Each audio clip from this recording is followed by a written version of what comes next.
Okay, Matthew, time for our frequently asked rankings questions. The very first one comes from a very big star in the fantasy community, this guy. That's right. Matthew, here's the question, all right? I got Travis Kelce on a bye. O.J. Howard is banged up. Last in the standings, but number one in waiver priority. Who is it that you like off the waiver wire at tight end this week? Yeah, well, how about Cameron Brate? My expectation, obviously, he's going to get the start if O.J. Howard can't play this week. His usage has obviously been limited for most of the season, but over the last 2 weeks, Brate has actually been targeted on over 26% of his routes. Buccaneers tight ends have already caught 8 touchdowns this season, and they're 6th in targets, so there's plenty of opportunity here for Brate, who's available in over 90% of ESPN leagues. Again, that's my expectation is O.J. Howard will be out for this game. Who's next, Secret Squirrel? All right, Matthew, our next question comes from a very special guest, Andrew Sock. Yeah. Happy Thanksgiving, Matthew. I heard Daniel benched me last week for Ryan Fitzpatrick. Well, you don't have to be a Stanford grad like me to know he's an idiot. Anyway, ESPN.com gives me the 4th highest projection for this week. Do you agree? Yeah, I sure do, Andrew, and I have to be honest with you. Your accent and your voice seem to go in and out there a little bit. But while I'm not crazy about your voice, I am crazy about your matchup here. You make the love list this week. I actually think you're going to exceed your projection on ESPN.com.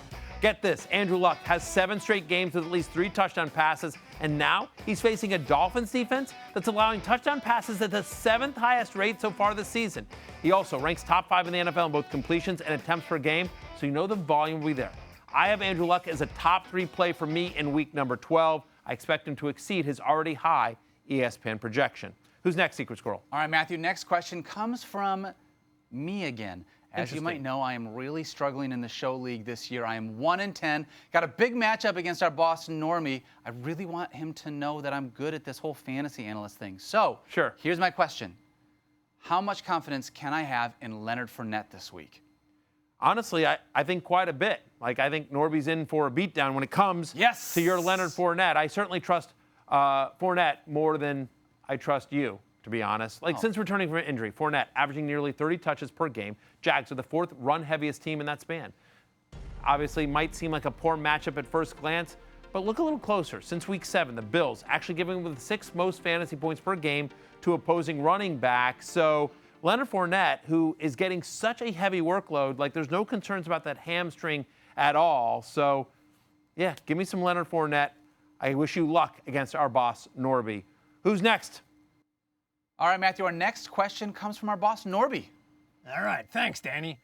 Barry, huge ratings for that Chiefs-Rams game on biggest overnight in 4 years, and we did a big number in the Albuquerque market. Got to keep the momentum up. Start hyping next week's Monday night Texans-Titans matchup. How about Deandre Hopkins? Is he the next LeBron or what? You got a LeBron reference in there as well. Well done, Norby. Nice job. Thank you, Norby. Look, honestly, yeah, Hopkins is a love for me. I think he's obviously someone you want to tune in to see on Monday Night Football. He scored in 5 straight games. Now, facing a Titans defense that allows the 2nd most fantasy points per completion to players lined up wide. Obviously, that's where Hopkins lines up the majority of the time. Tennessee also allowing deep touchdown passes at the 2nd highest rate. Look, we just saw what T.Y. Hilton did in this matchup last week. So, yeah, give me the over on an already lofty projection for DeAndre Hopkins. A must start, obviously, and I think a worthwhile play in daily. For all the latest fantasy football news and analysis, you can binge watch all the episodes of the Fantasy Show right now on ESPN+.